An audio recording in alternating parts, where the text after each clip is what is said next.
Okay, listen up. The actual, as they say in the business, the talent is just about to step up to the microphone. Once there's quiet. Well, hello, everyone. Thank you all for coming. In addition to this being the time of year when many of our addictions and obsessions show their faces, it's the time of year for many of us when we count our blessings and think about gifts. And in light of this, I want to talk about the orange bucket. And honestly, I'm not going to be coy. We are a small organization, and we really do depend on you for your membership and for these donations at our meetings. What we ask is that each person drop $5 in the bucket at the end of the night. And what I can tell you is that your $5 donation supports something that is so much greater than the sum of its parts. I know that I am preaching to the choir when I say this, but what we have here is rare. Almost any other reading you go to will feature published writers, and while I love the fact that guild members are, oh, look at Stuart holding up the orange bucket. Van away. While I love the fact that Writers Guild members are sending out their work more than ever and publishing, that is not what this is about. The other day, after memoir class, Joanne Sinsheimer, who will be reading tonight, asked me, why are we doing this? Who cares about our stories? It's a question that I get asked a lot. It's a valid question. And I've answered it in a lot of different ways over the years, but in the last month, I've been answering that question by talking about Larry. Larry Schmittinger retired and moved to Lewis last year at age 65, joined the Writers Guild in March, took a couple of classes with us in the spring and summer, went on a motorcycle trip up to Maine last September, found out he had pancreatic cancer in October, and died a month later, exactly a month ago tonight. Now, I did not know Larry very well, but in the 2 classes he took with the Guild, he wrote about 15 different pieces. And I can so vividly recall specific images from his work.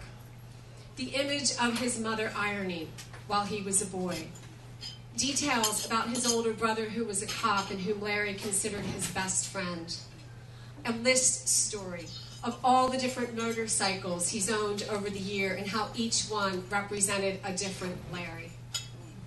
And what I have thought about over and over again since hearing of Larry's death is how glad I am that he wrote these pieces, and how I hope that his children and his brother will find these stories and memories that he took the time to put down on paper, these stories and memories that might not have existed otherwise. And I can't help but wonder, would Larry have written these pieces without the Guild? And I think he would have. He wanted to write, and so he would have found a way. But maybe he wrote them when he did, and maybe he wrote as much as he did because a community existed that told him it mattered. There were people in his classes who were listening to his work and offering advice and feedback, and I like to hope that this spurred him on. And these free writes and these readings, they are doing the exact same thing, reminding us that our stories matter. What a gift it is that people take the time to share these snippets of their lives with us. And what a gift it is to have people who come here, who drive here from Ocean View and Millsboro, just to listen to these stories. That is what this reading and this organization is about. And so I thank you ahead of time for your support. And now,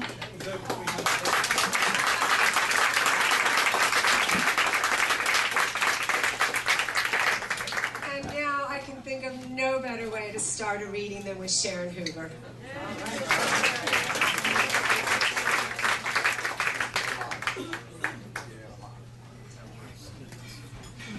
Well, I hate to disappoint you. This is not funny. Sorry, Larry. And it's not an incident in my life. Mary Beth says I got to get it all together and put in the bad with the good. So I'm working on it, okay? It's called dysthymia, a mood disorder. When I was 3.5, Mommy died, and Daddy and I moved 500 miles north to live with my paternal grandparents. In the evening, when the noises of young adults and the clatter of dishes grew lively, I would crawl into a dark corner under the bed. When I was 4, Daddy, infant brother, released from hospital 6 months after his birth, my stepmother and I became a family. I was reprimanded often, though I tried to be good. But bouts of sadness, fearfulness, impulsiveness, or sudden black episodes of temper marred my attempts. My father drank more. I read Elsie Dinsmore. When I was in my teens, my stepmother told me that a parishioner suggested I might need to see a psychiatrist. I denied it. In my 20s and 30s, I fought fatigue and feelings of inadequacy. I read Brother Lawrence, Desjardins, and books on marriage, child development, and cooking. In my 40s and 50s, I worked longer hours, slept less, studied time management, and read The 7 Habits of Highly Effective People. As our children grew, my jobs became more demanding. The community and extended family expected more of me. I was, after all, so some said, highly competent. I suffered excruciating migraine headaches. As they grew older, our children, whom I fiercely loved, struggled with their lives. When our younger daughter was beaten and returned to her lover, pain finally ripped me open. The main symptom of dysthymia, a low, dark, or sad mood on most days, cracked into a psychic break. On a moonless night, I loaded the .22 and started for the pond in the sugar bush. Images of my trusting husband and children stopped me.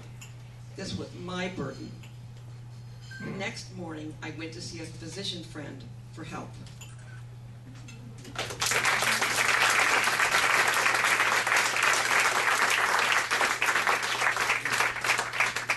Joe Redden.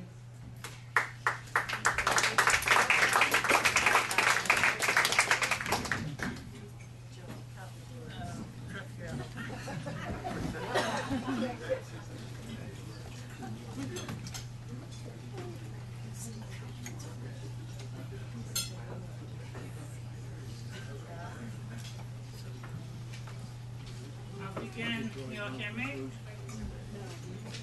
I'll just start this like I always do with a free write. Are you sure you really want to hear this?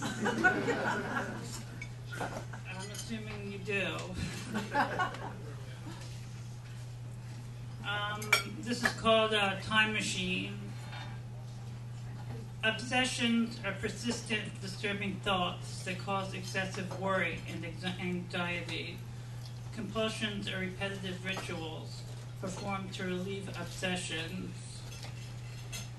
I know those definitions are stiff and formal.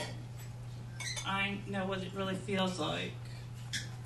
My parents and I were relieved when we sat in my psychiatrist's office one afternoon when I was a junior in high school.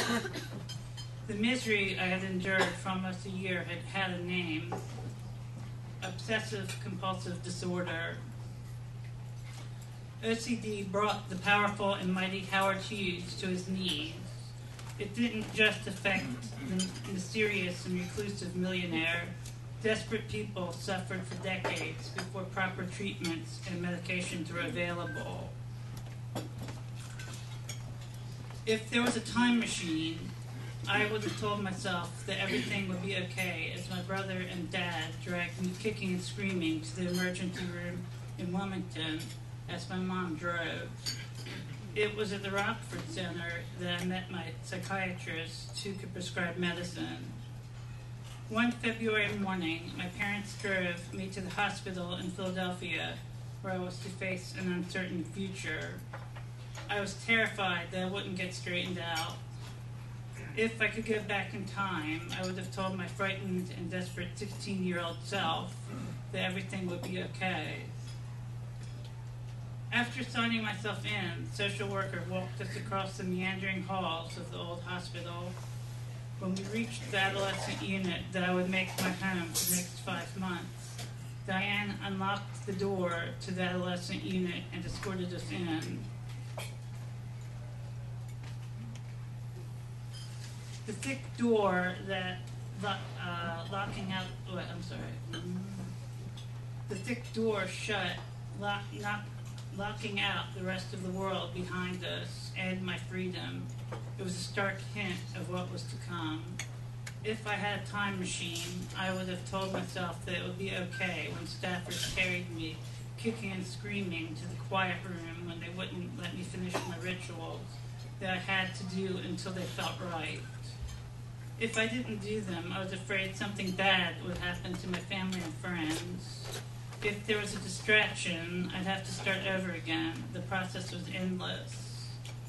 I would have comforted myself when I spent hours turning lights on and off and counting before getting in bed. I would have told myself that it would be okay when I didn't want to face a day of non-stop rituals. I was a different person then. I wouldn't have believed it if anyone told me that I would become the kind and compassionate man I am today. Maybe after going through such a traumatic experience has made me more understanding of other people's problems. Since then, I have accomplished things I never would have believed possible then. I was a reporter and a photojournalist for 2 Delaware newspapers. I have self-published books and have gone on many exciting trips. For 15 years, I have led an OCD support group. My philosophy used to be that if I could help one person, I'd be happy. Since starting the group, I have helped many people.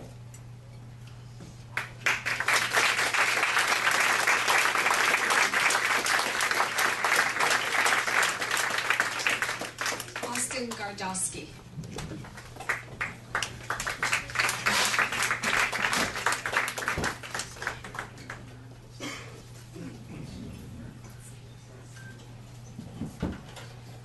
I wrote a really small flash fiction story, and it's just, it kind of brings to your attention something that you probably don't really notice, like,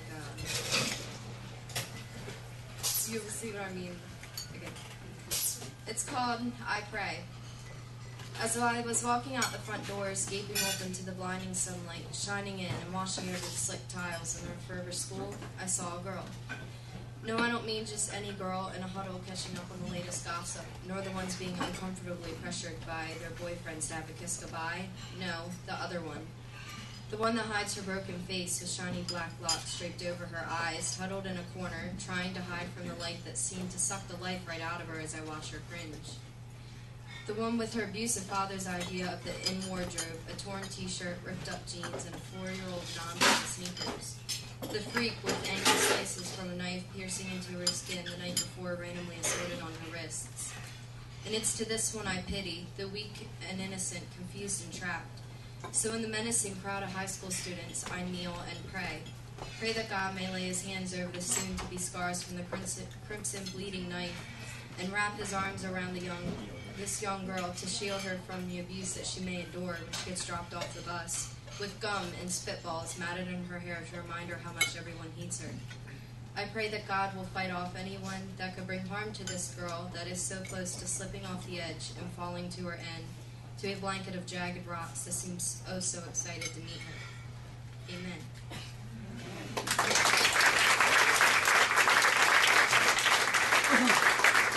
Tom Boyer.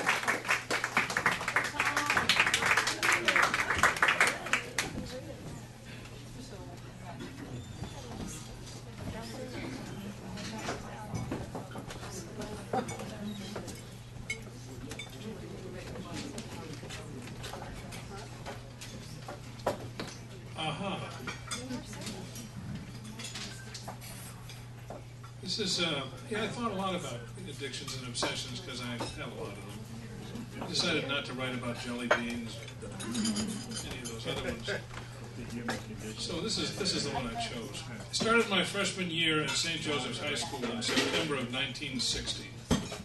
After I gave my paper out to my brother Tim and became a man, by which I mean I got a real job in a local discount store and started smoking Camels. The challenge was to keep my new addiction a secret from my parents. Mornings I'd walk past the high school to the adjacent Little League field and have a few smokes in the dugout before classes. At lunch there was a designated social leper colony behind the gym. After school there was the city bus, though you had to cup the cigarette in your hand to keep Brother Thomas from seeing you. Once I got to work, no problem. There was always a cigarette burning on the shelf under the cash register. The biggest challenge was finding a way to smoke undetected in our own home. We had a half bath, the size of a British telephone kiosk, with a tiny sink and a commode you could only sit on sideways. The exhaust fan roared powerfully. We called it the Pratt & Whitney after the manufacturer of aircraft engines. I would stand on the rim of the commode and blow my smoke into the vent. The Pratt & Whitney would carry it away undetected. It seemed foolproof. One day, as I stood blowing my smoke into the vent, I let my attention wander. My new Cordovan loafers with slick leather soles slipped off the rim of the commode. Suddenly, I was standing in the toilet, wet to the ankles, a smear of cigarette ash on the wall where I was leaning for support. Fortunately, I remained undiscovered. I would like to say I learned a life lesson that day, but what I learned was to remove my shoes first.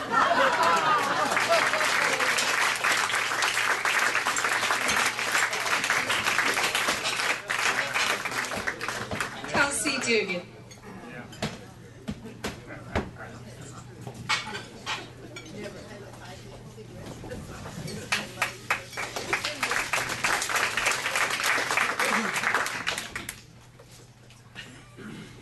Can everybody hear me?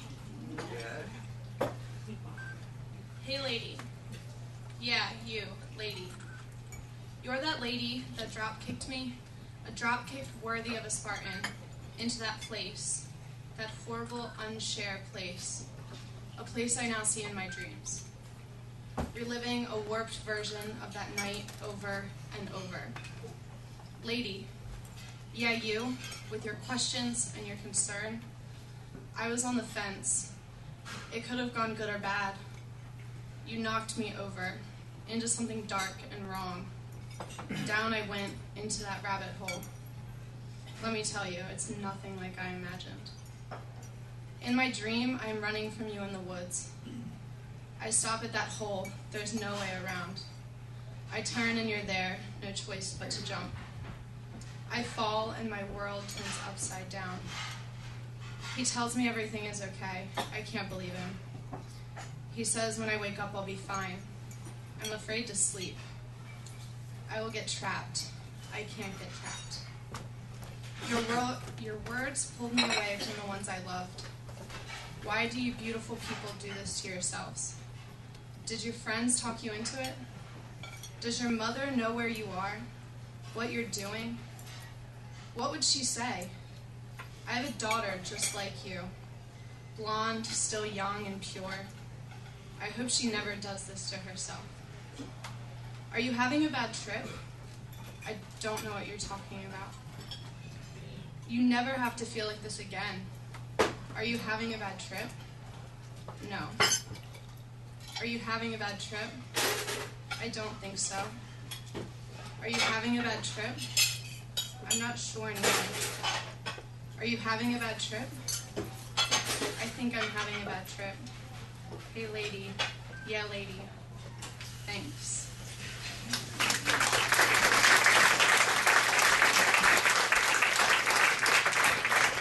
Sue Towers.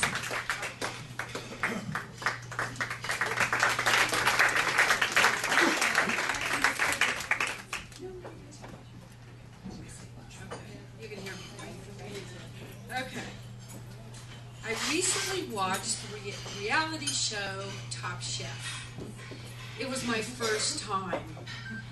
I heard it was really good, showing the thrill of competition as chefs compete with one another to become famous. Top Chef takes place in the kitchens of famous chefs like Wolfgang Puck. The competing chefs are all nervous, looking at each other and trying to figure out who, like cream, will rise to the top. On the particular show I watched, the different groups of competitors were asked to make different dishes. One group would find out who could make the best omelet in 15 minutes. As I watched them scurry about the kitchens to find the ingredients they wanted and the pots or pans they needed, I began to focus on their hair. Don't ask me why. Maybe it was because I work in a hospital and occasionally I visit the nutritional services office, which is on the edge of the commercial kitchen. I'm not allowed to walk into the kitchen because I don't wear a hairnet. Everyone in there wears a hairnet. Hairnets don't do much for your looks, but their presence signifies cleanliness, patient safety. As I watched the episode of Top Chef, I began to notice that no one was wearing a hairnet. No one. I began to obsess. They're not wearing hairnets. I commented as my family enjoyed the suspense of suspense of whose omelet would be the best, of how quickly each chef chopped vegetables, of how creatively they mixed one ingredient with another one. I obsessed on the missing hairnets. I watched one chef's eyes disappear under unkempt bangs, sexy but hanging over the asparagus sautéing in the pan. I watched another as her ponytail flopped behind her. All I could think about was one loose strand of hair slipping unnoticed into the sizzling omelet.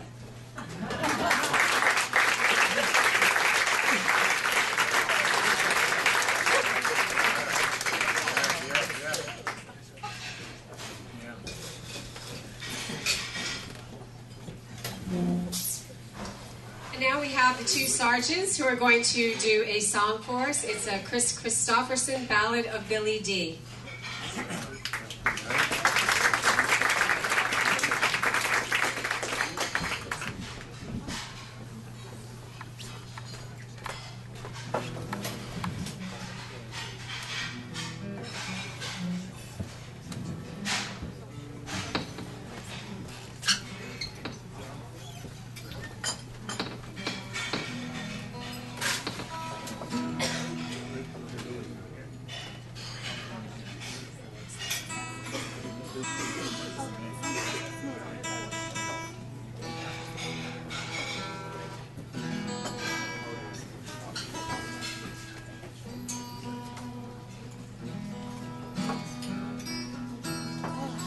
But I'm the shooting rabbit hole. That is a story by Chris Christopherson. I'm going to try to do it stupid. He was a captain in the United States Army and flew a helicopter. He went to Marine training. But he was a Rhodes Scholar. And so he was teaching at West Point. Captain of the United States Army. And he went to community office and said, you got to follow your part. So he got out of the Army.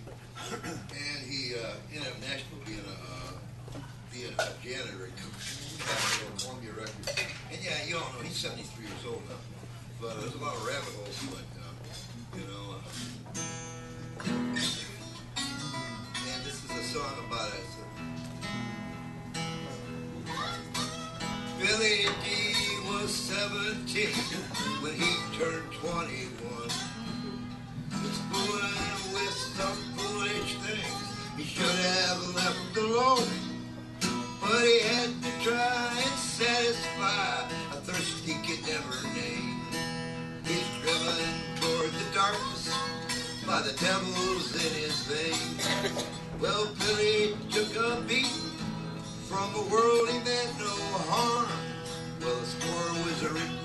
scars and tracks all up and down his arms. You know, some thought he was paying for the life he chose to lead.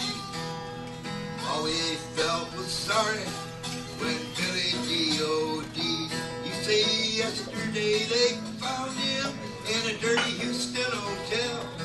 He was reaching for the needle, Lord, that drove him down to hell. Yeah, some thought he was paying for the life he chose to live. All we felt was love for our brother Billy D.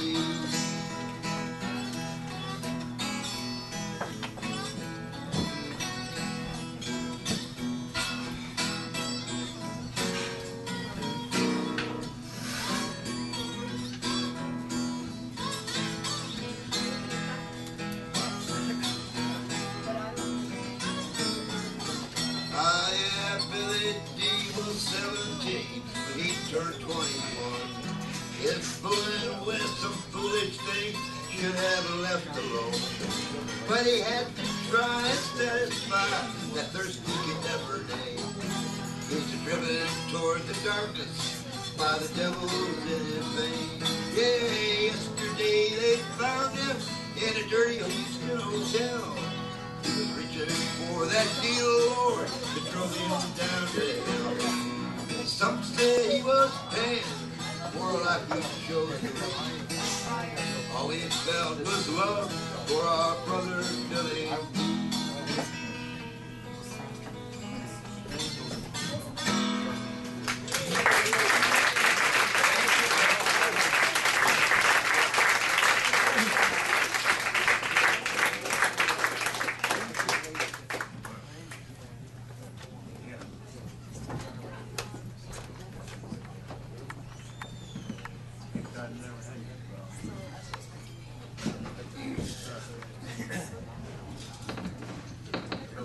Judy Catterton.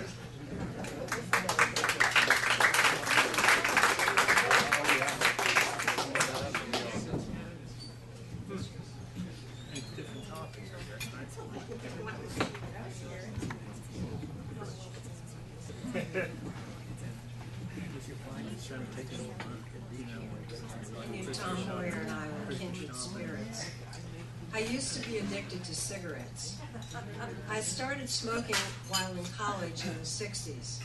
Even then, we knew cigarettes were bad for us.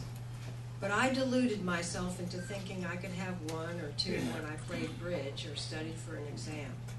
I could quit easily, I boasted, any time I chose. By the time I graduated from college, I was smoking 2, sometimes 3 packs a day. I was a computer programmer in D.C. when I decided to quit. My supervisor, Tom Mix, was an ex-Marine with a rough voice, a broad smile, tattoos on both arms, and though I was the only woman under his command, he never treated me like a daughter, a wife, a girlfriend, or a secretary. When I announced I was going to quit smoking, he offered to help. Tom smoked large cigars that he allowed to percolate in an ashtray all day until they became downright disgusting. His idea of help was to substitute his cigars for my cigarettes. The strong, foul taste of cigars would sour me on smoking, he reasoned. He was wrong. I liked cigars. The experiment ended the day I was using the office of the big boss, Gordon Tom, a painfully shy man from China who was mystified by American women. He was supposed to be out of town, and I was supposed to be using his dictaphone to write a report. I was leaning back in his chair, my dress hiked up, shoes off, my feet spread apart on his desk, puffing on a cigar, blowing smoke rings when he entered his office. Without saying a word, he quickly closed the door and left. As I sat there wondering what he might think of me, the one thing of which I was certain was that I really, really needed a cigarette.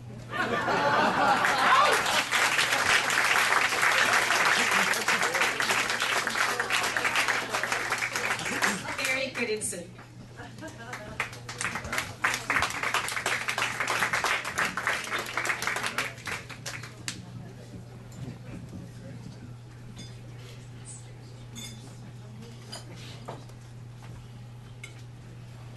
It was a beautiful but ignominious start. The family gathers, chatting across gold-rimmed china and ranks of gleaming flatware. Our faces are refracted in a cluster of stemware and hover above an overflowing cornucopia. My mother, always a gracious hostess, presides at the head of the table, hoping to steer the conversation away from religion and politics. Her attempts are immediately thwarted when, in a moment of inconvenient lucidity, Nana invites my brother to say grace. Greg bows his head and reverently intones, "Rub-a-dub-dub, thanks for the grub, yay God." Disgusted, Nana and Gramps grab their glasses in a synchronized act of self-medication. My grandparents seldom drink, perhaps an occasional sherry or brandy. But on Thanksgiving, as their alien grandchildren return home, they pump their wine glasses with a manic need. Before long, Gramps is ranting about communists and hippies, while Nana, brain-addled by dementia and wine, interjects present tense non sequiturs about her long-dead brother. The once snow-white tablecloth blooms crimson with splashed wine and becomes a minefield of crumbs. During the meal, my sister and I drink carefully so we don't miss a thing. Instead, we save our thirst for the kitchen and proceed to drink everything we can as we gossip about the meal, wash dishes, and put away food. The relative calm of the kitchen after the wreckage of the dining room is a refuge. The act of putting things in order, a balm. Soon, the dining room has been cleared and tidied. The kitchen is in order. Even Nana, whose once impeccable style has of late declined and shows the ravages of her diminishing mind, is today smartly dressed in a camel hair suit. In the dim evening light, our family feels normal again. Nana smiles broadly as we kiss our grandparents goodbye, and she slowly makes her way down the front steps. We wave to her from the doorway as she walks to the car, her tailored skirt tucked into her panties.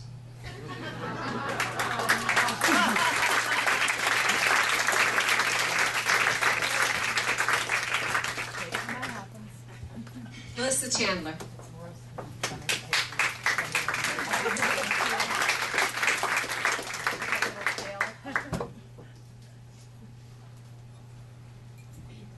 This is called Sandalwood Smoke.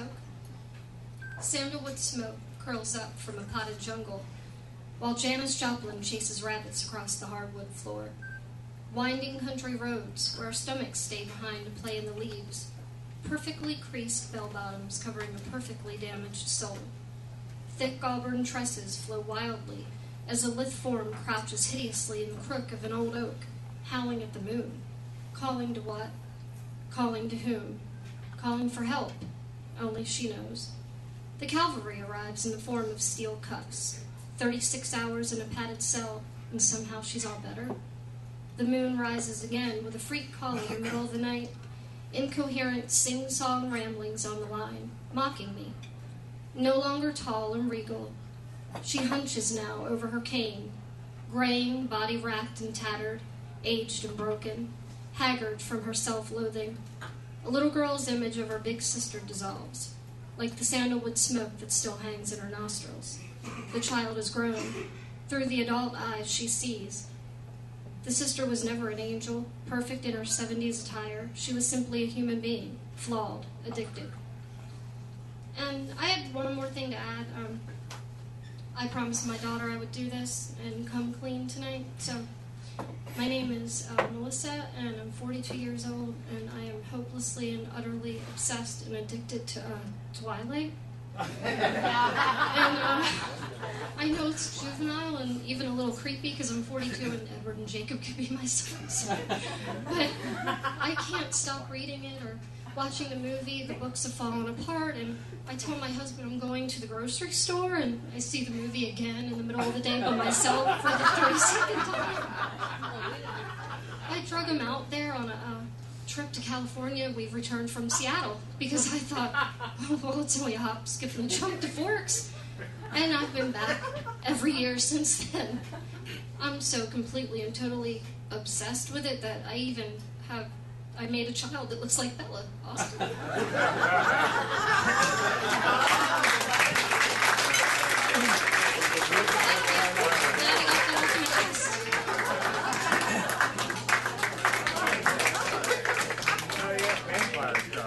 Joanne Sunshine. Yeah, I understand.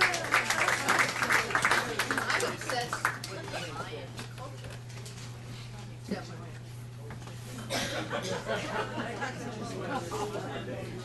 Yeah, it's going to a girl party Friday night. Childhood. I count everything while I'm waiting for something to happen or during something that is happening if I'm bored. I count cormorants at Silver Lake, seats in synagogues, churches, performance spaces.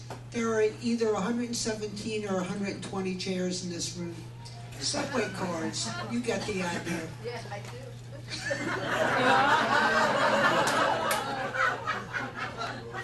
do. Recently, I attended a sensational Christmas concert at the Basilica of the Shrine of the Immaculate Conception in Washington, but I couldn't count the seats because there were too many rows. I mean, I couldn't see them clearly enough for a good count, and there were too many people milling around for me to walk around.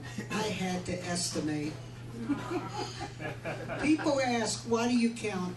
I think it's because I like order and not being bored. Some suggest I could spend my time in a more constructive manner. What do they know? So let me suggest when counting will help you. Those socks you put in the washer and dryer, the ones that have a way of disappearing, you say this is a waste of time, because when you match them later, you'll know whether a mate is missing. Yes, but without a full count, you will not know whether both mates are missing. Okay, other things to count? Cigarettes you have started smoking and forgot about. Books that have been lent to you. A universal problem I'm sure you are all too familiar with. We were warned to count the number of words in our pieces tonight, 304 here, and to behave, which is different. Finally, for me personally, I should count and track those little bottles of liquid I use several times a day for dry eyes. They seem to mysteriously disappear, although sometimes I find several in a location I did not suspect. Foolishly, I just go out and buy more to lose.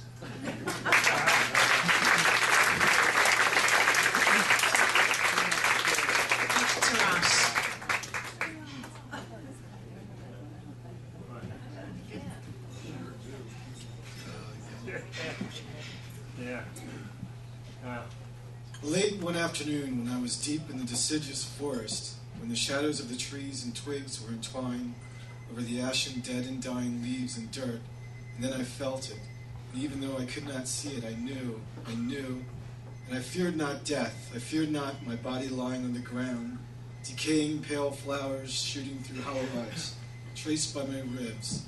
I feared not being ripped apart and fed on by worms and snakes and vultures.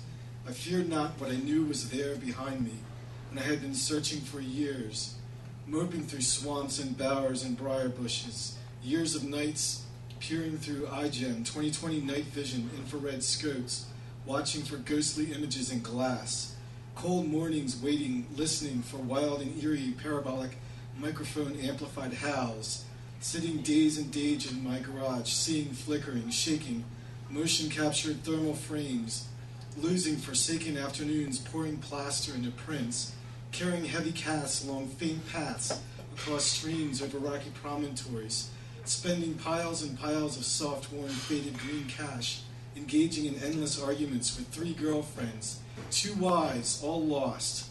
Yet I feared not, and I laid my Winchester M70 on the tendril-carpeted soft mushroom soil, bluish in the day's dying light. I knew then, there I was, safe. I knew what my ancestors knew what my ancestors knew what the ancient Paleolithic hunters knew, as they crouched in caves and painted images of creatures possessed. I knew because I could smell its sweet earth deer smell behind me. I knew what the haters and doubters and people who spent their cozy lives curled up on the couch, watching TVs and computers would never know. I knew because I was the one who was there, and it was there too behind me, watching me, because it was me, but it was not me. And I knew, I had encountered Sasquatch.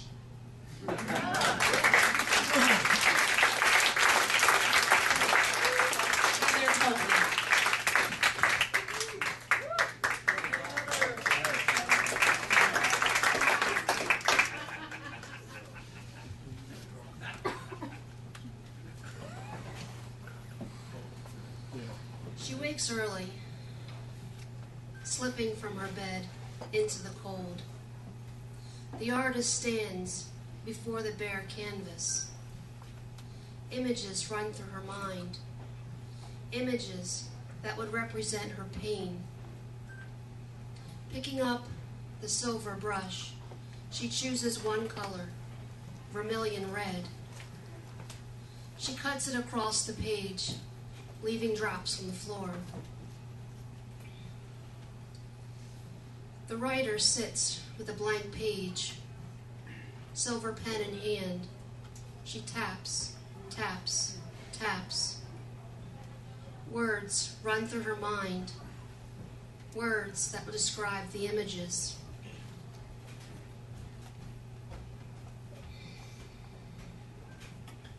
She desperately needs to find the right word, just one word. In red, she cuts it across the page. Worthless. She drops the pen, staining the carpet. A need, an answer, becomes an addiction. Their body became their art, their outlet. It was not about creativity or beauty.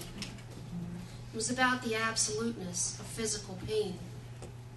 It's tangible, something you can almost hold.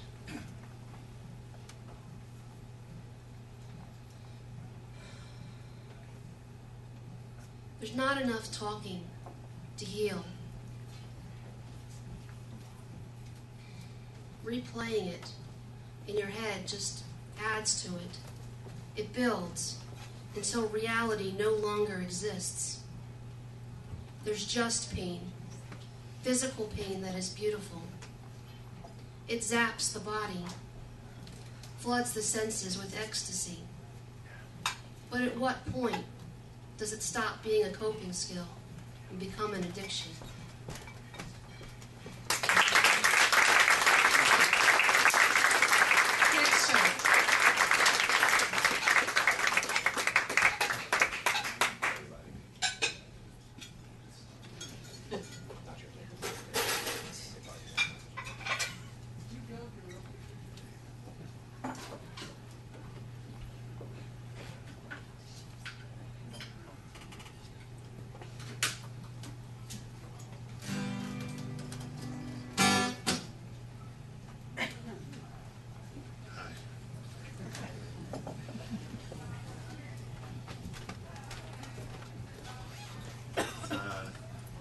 Nice to be back here. It's been a while. A lot of people.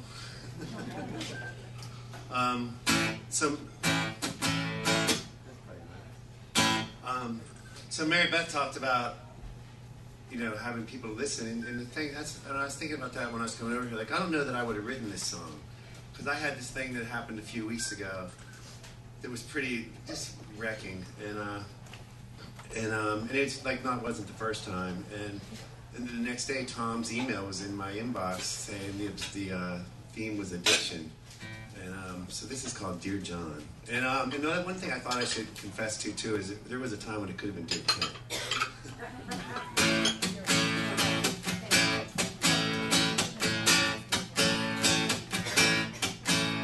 You're high on your white horse riding the sweetest dream.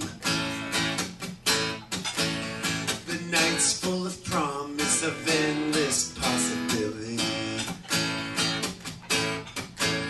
You drink to tomorrow, drink that this is how life ought to be. You're shining like the sun, like a river flowing wild and free.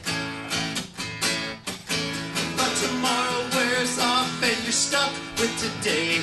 You nurse your aching head while it screams. Maybe one more shot, just one little drop, will ease you back into the sea. Dear John, it's bound to go wrong. It's never quite as good as it seems. You're crossing every line, every single time, till it all falls apart at the seams. Buy around for the house, around for your new best friends. The night's so young, it's a party that's never gonna end. And the girl at the bar you wish would turn your way.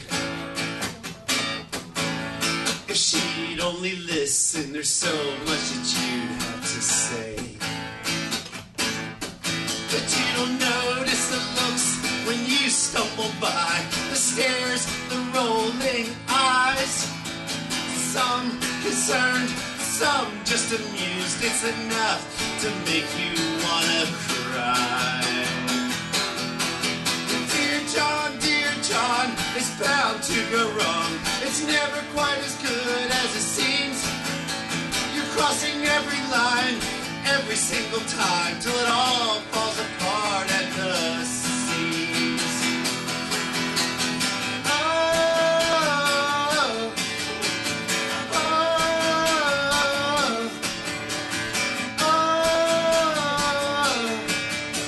You're looking for a feeling that'll never go away. You push too hard, the high price you always pay. Dear John, dear John.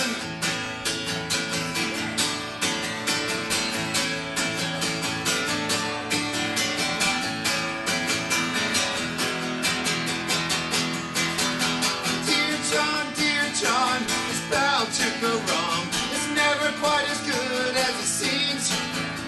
You're crossing every line, every single time, and it all falls apart at the seams. Dear John, dear John. Dear John, dear John.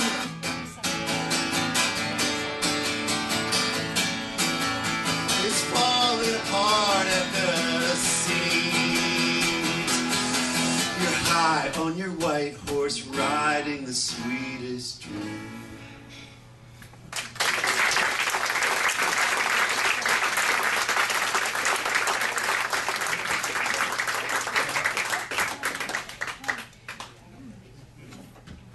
Now reading for the first time is Keith Phillips.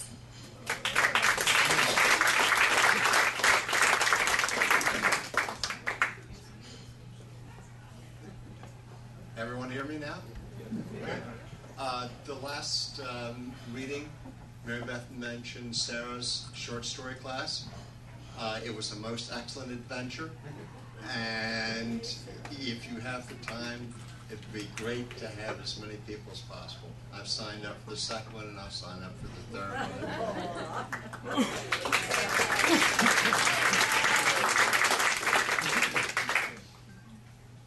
Tonight, I'm going to read to you from the journal written by Mr. Philemon Carruthers, who is a resident of one of our southern states. I know not which state, but I do know that he is from the town of Effinggood. Now, I have looked for Effinggood everywhere, but I've yet to find it. You may be assured that I shall keep on looking. Now, to the matter at hand. One of the more prominent citizens of Effinggood, at least from the viewpoint of Falk, is Harley Clump, our sheriff. Harley's life has been filled with one obsession or another, but I prefer to call them appetites, since it seems to be a much more genteel word. One of his strongest appetites was of a reproductive nature, or at least practicing for it.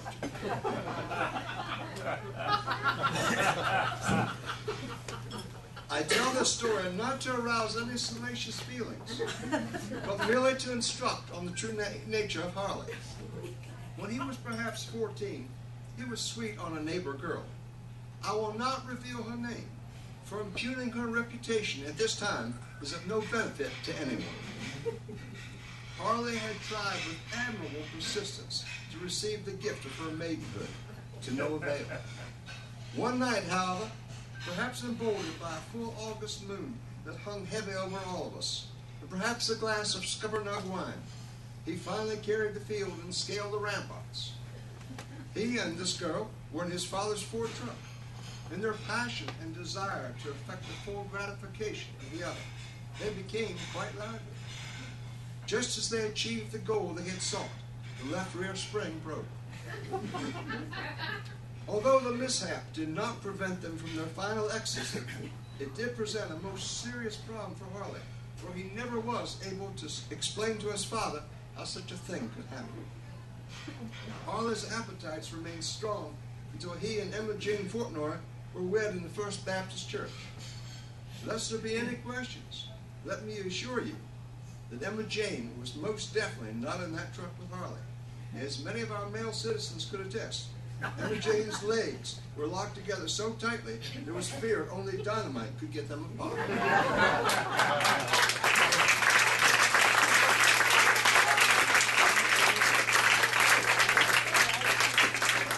Lisa Graff.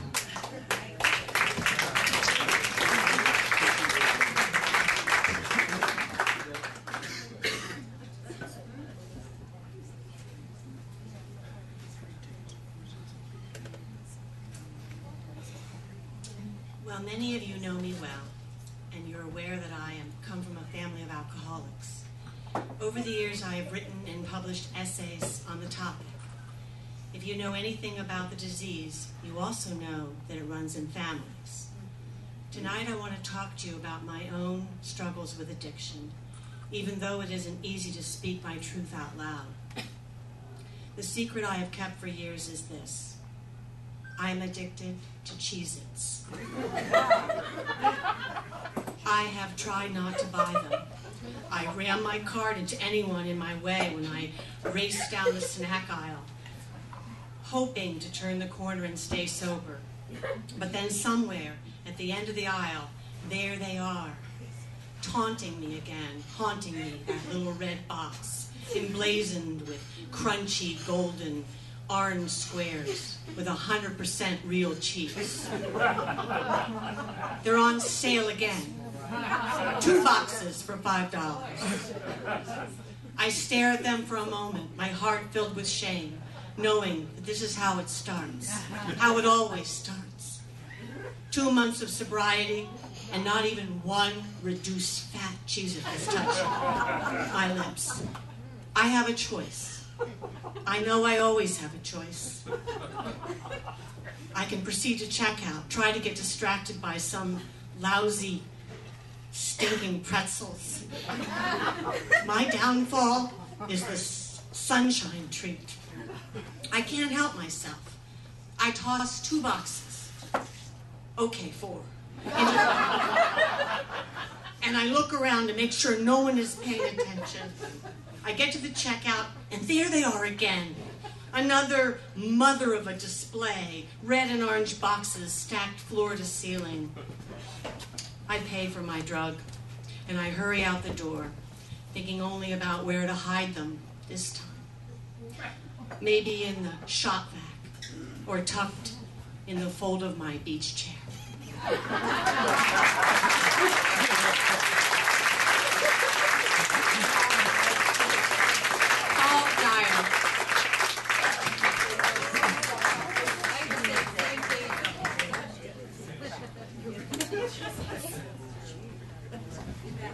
Good?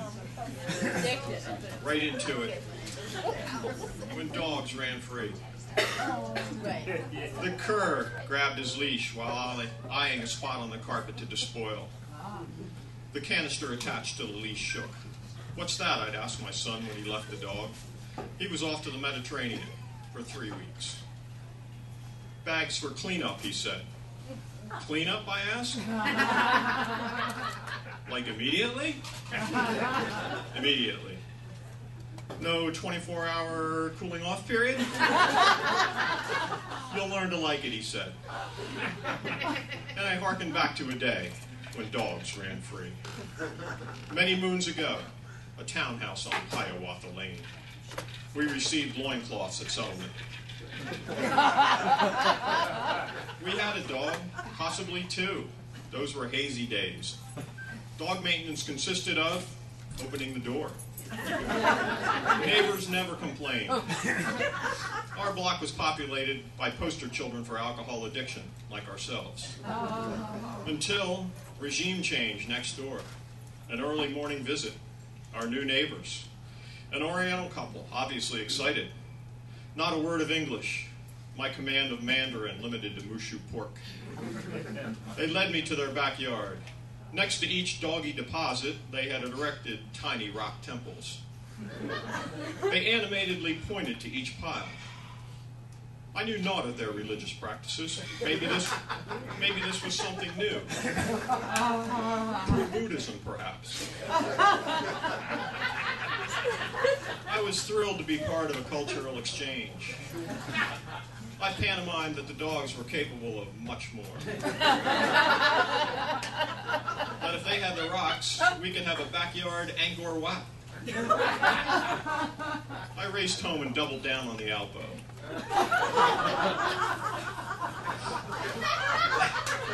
Alas, a day later, a glowering Bruce Lee lookalike with perfect English was at the door. The rock piles were not temples, just there to ensure that we would miss nothing in a prompt cleanup. Cleanup ensured by the implied risk of some serious kung fu raining down on my personage. The dogs were incarcerated, along with any chance for a real cultural exchange.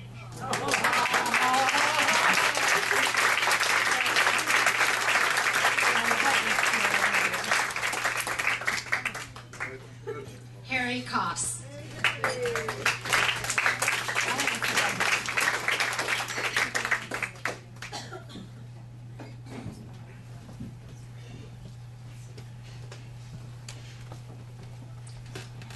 Workaholics are addicted and obsessed with being productive. I am fortunate, as I have never been encumbered with ambition or expectation. Thus, I've avoided the treachery of competing for success and the drudgery of failure. We're advised to take the time to smell the roses. Who can toil and watch a beautiful sunset? How do you make love on a schedule, or the rhythm system notwithstanding?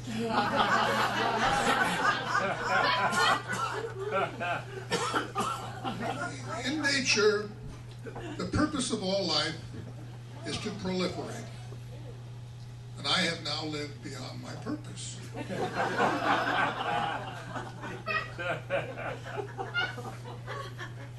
I'm open to opportunity wherever it shows up. Little of what must be done has to be done today. If it can wait until tomorrow, what's one more day? Procrastination is a negative term. It isn't that I do nothing. Rather, I'm prepared for the right moment, whenever it comes. How tragic it is to miss an undemanding pleasure because you're burdened with something demanding. I plan for change. In the real world, change is the only certainty. Thus, I'm prepared for uncertainty and ambiguity. It is better to give than to take. I forego generously the pleasure of garden work, thereby allowing my wife to say she does it all. I have a written list of tasks headed tomorrow. I work on the basis of a very old and tested principle. It's called the line of least resistance. I can be relied upon to take on any task, no matter how trivial, when it is harder to avoid than to undertake. If the matter is important, it is not wise to rush in and risk doing it unnecessarily. Haste makes a waste. When idle, the days are longer, each moment uninterrupted by responsibility. Thought and subtle events become important, and it can all be done sitting down.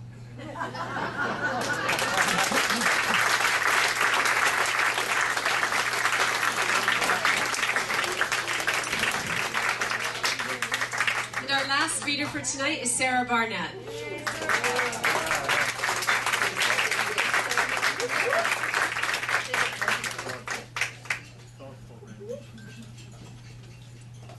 This is called Leave Your Obsession Alone. OCD was an unknown acronym in the 1950s when my mother became obsessed with television. In 1 year, we owned and disowned 17 sets. It didn't take much. A snowy picture, a halo around Walter Cronkite's head, a wrestler wearing trunks not white enough. We did what any normal family would do. We obsessed over Mom's obsession, so preoccupied with fixing her, we didn't notice that we each had our own fixation. My father believed he could hold our lives together with Scotch tape. The sticky stuff fortified the corners of game and puzzle boxes, sealed our kitchen knives into tidy cardboard holders, reinforced everything that was not secure, which apparently was everything. My Aunt Bess's marriage almost ended when she woke one morning to discover that her husband had been so careless as to crease the pillowcase while asleep. The obsession gene passed down to my family, emerging in variations on my mother's need to fine-tune her environment. My son Michael recently bragged, that he could not listen to satellite radio because he could hear the streaming. Last week, I asked him to help me replace my almost new microwave because its color didn't match the stove. No one else noticed the mismatch. "You've turned into your mother," he said. Words no woman wants to hear. "Don't ridicule my obsession," I said, "and I'll make room for yours." A truce I wish we could have achieved with Mom. Without our obsessions, who would we be?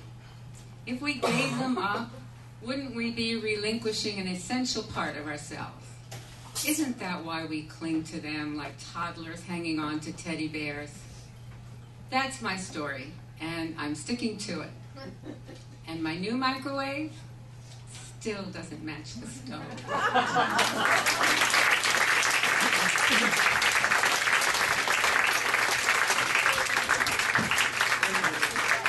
And Stuart is going to close us out with a song. Stuart Vining.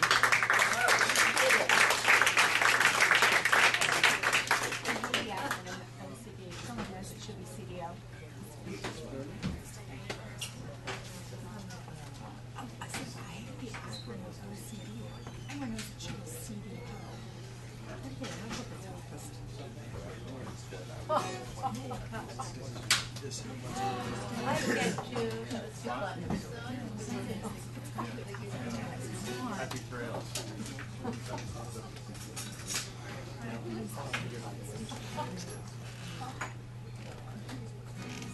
How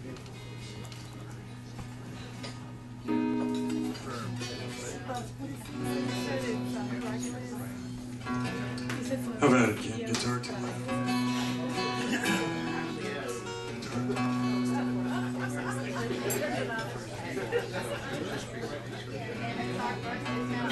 Can't tell from here.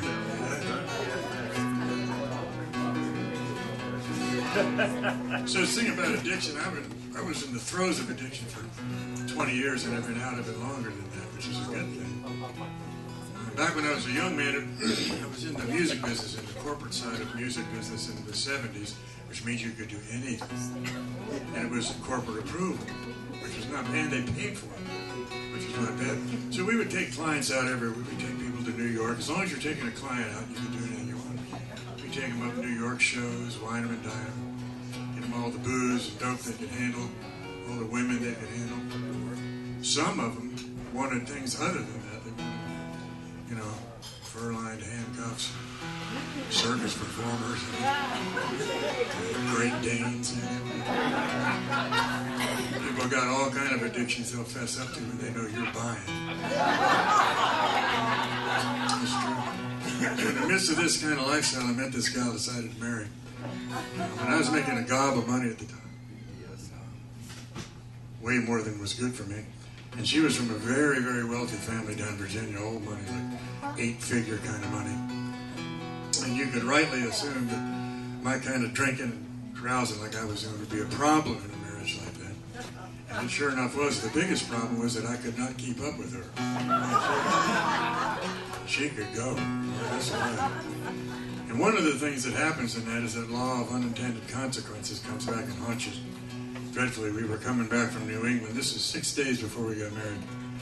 We're going to stay at the Hotel DuPont. My brother ran it up there in Wilmington, but he wouldn't let us stay there because the last time we were there, we were so outrageous that he was too embarrassed to let us come back. So we stayed at the Holiday Inn around the corner, which is one of those ones that has rooms around the swimming pool in the central area there. So we get back to the room about 4 in the morning, and she's pretty hammered and decides to go skinny dipping, so she slides the door open and runs out there. And I was going to go skinny dipping too, but I passed out on the way. So about a couple hours later, I came to and I see this mop of blonde hair laying there on the side of the swimming pool, and it's her. And I walk over there, take a look-see. Well, it was middle of winter time, so that, well, almost winter time. So there wasn't water in the pool. There was just like a foot of water. And she had dived in there and walked her head. She had a lump on the side of her head, looked like a oat bran muffin from Starbucks. One was hanging out there. So I called the front desk and they sent an ambulance and the cops.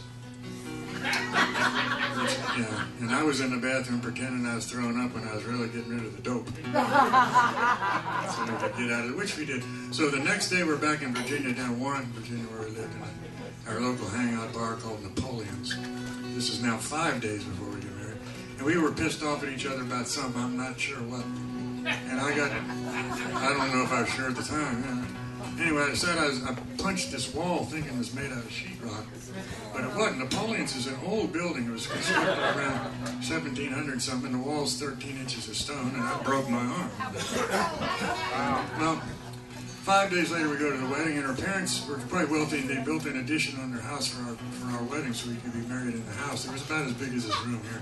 And they built in a pipe organ, and Grace till hell wouldn't have it. It just was unbelievable. Anyway, so we're supposed to be walking down these stairs and through this room up to the preacher in the front there. Well, she had this wonk on her head, if you know anything about hematomas and blood drains. She had these black eyes that wouldn't quit. Just these monster black eyes. And about an inch of makeup trying to hide them. And I had a cast on my arm.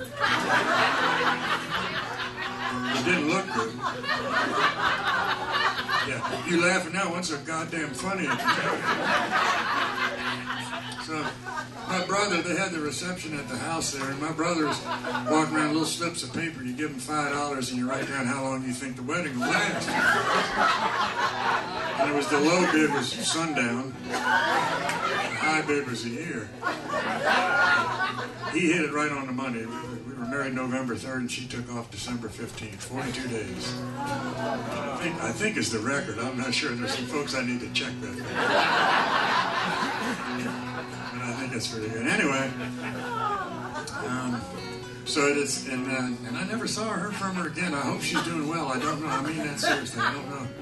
I mean, I got better a few years after that, but it was one of those things where I had to learn a little lesson. It was, she and I did crazy, wild stuff, and people thought we were brave. We weren't. We just didn't give a damn if we lived or died.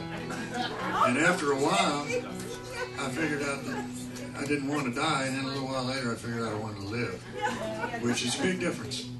And then I saw a movie some years later. It was The Killing Fields. These two guys are in Phnom Penh, and Cambodia's going down the tubes. And instead of the guy saying to one to the other, saying, if we don't get out of here, we're going to die, he turned around the other way and he said, we can stay here or we can live. Which is another way of looking at it. It took me a long while to figure out that it's a whole lot different from not wanting to die and wanting to live. So, I don't sing a whole lot of songs about drinking. It was funny then, you know. But I'll sing all day long about living. And this song here is called A Song for Life, and I sing this about 4 or 5 times a week at my kitchen table just to make myself smile. And it's a good song for that. It's called A Song for Life.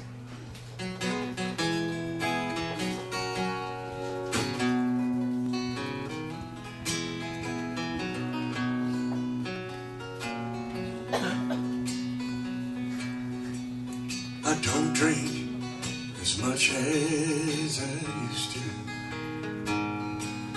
'cause lately it just ain't my style, and hard times don't hurt like they used to. They pass quickly like when I was a child. Somehow I learned how to a sound like the sun going down, and the magic, the morning is rainbow, a song for life I found, keeps my feet on the ground.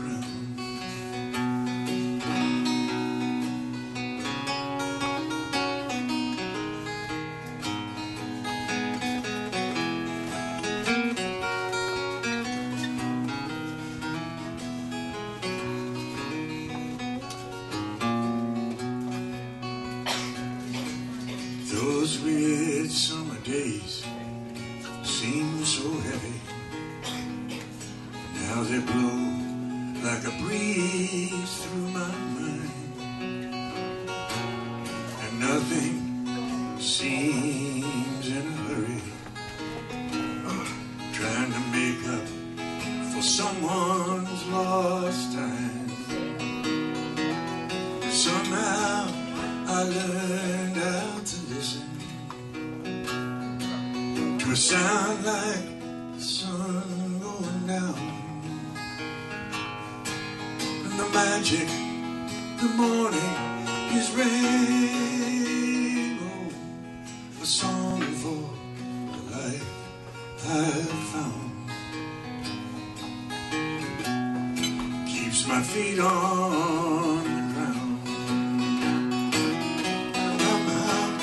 I learned how to listen to a sound like the sun going down,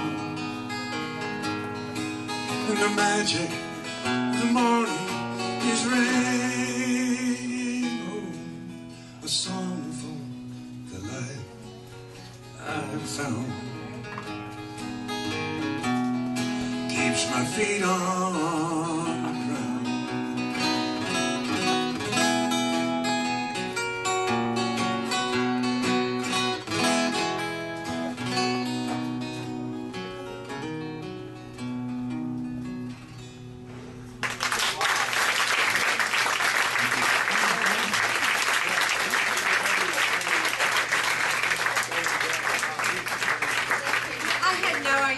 Stuart was going to do that song, but it seems like the perfect way to end the night. So thank all of you who read, thank all of you who came here. I hope you have a wonderful holiday, and Tom is gesturing to the orange bucket. Thank you all so much.